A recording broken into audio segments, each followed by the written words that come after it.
Aqui está a devoção de hoje do In Touch Ministries. A leitura das escrituras de hoje vem de Esther, capítulo 2, versículos 1 a 8, e Esther, capítulo 2, versículo 17.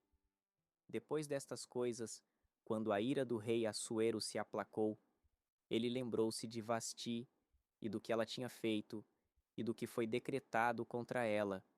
Então, disseram os servos do rei que o serviam, que se procurem para o rei jovens virgens e belas, e que o rei nomeie oficiais em todas as províncias do seu reino, para que reúnam todas as jovens virgens e belas em Suzã, o palácio, na casa das mulheres, sob a custódia de Hegai, o camareiro do rei, guardião das mulheres, e que sejam dados a elas os seus objetos para purificação, e que a donzela que agradar ao rei seja rainha em lugar de Vasti. E a proposta agradou ao rei, e ele fez assim. P. Agora em Suzã, o palácio, havia um certo judeu, cujo nome era Mardoqueu, filho de Jair, filho de Simei, filho de Quis, um benjamita, que havia sido levado de Jerusalém com os cativos que foram levados com Jeconias, rei de Judá, a quem Nabucodonosor, rei da Babilônia, havia levado. E ele criou Hadassa, isto é, Ester, filha do seu tio, pois ela não tinha nem pai nem mãe, e a jovem era justa e bela, a quem Mardoqueu, quando seu pai e sua mãe morreram, tomou como sua própria filha. P.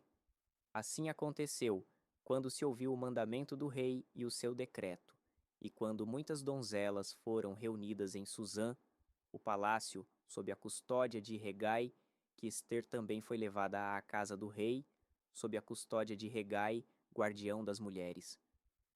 E o rei amou Ester acima de todas as mulheres, e ela obteve graça e favor aos seus olhos, mais do que todas as virgens, de modo que ele colocou a coroa real sobre sua cabeça e a fez rainha em lugar de Vasti. O livro de Ester é repleto de intrigas, incertezas e perigos. Sua vida comum subitamente tornou-se extraordinária quando ela se viu coroada rainha da Pérsia. Vemos claramente a mão soberana do Senhor em ação em sua história. Mas você consegue imaginar quão confusa e incerta Ester deve ter se sentido quando tudo começou? Podemos sentir a mesma sensação de perplexidade ao vivermos cada dia, sem saber o que o futuro nos reserva. Às vezes, é mais fácil ver o chamado de Deus na vida de outra pessoa do que na nossa. Seus planos e propósitos para nós estão se desenvolvendo em perfeita progressão, mas, de uma perspectiva terrena, os desdobramentos podem parecer caóticos e desconcertantes.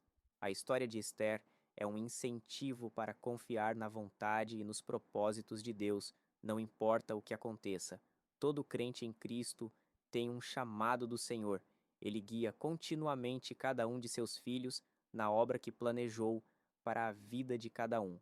O chamado de Deus inclui não apenas o que fazemos, mas também quem somos. Cada experiência na vida é uma ferramenta que o Senhor usa para nos moldar, equipar e aperfeiçoar, nos tornando a pessoa que Ele pretende que cada um seja. Comece a buscar a mão do Senhor em sua vida. Ele está sempre lá, direcionando e movendo.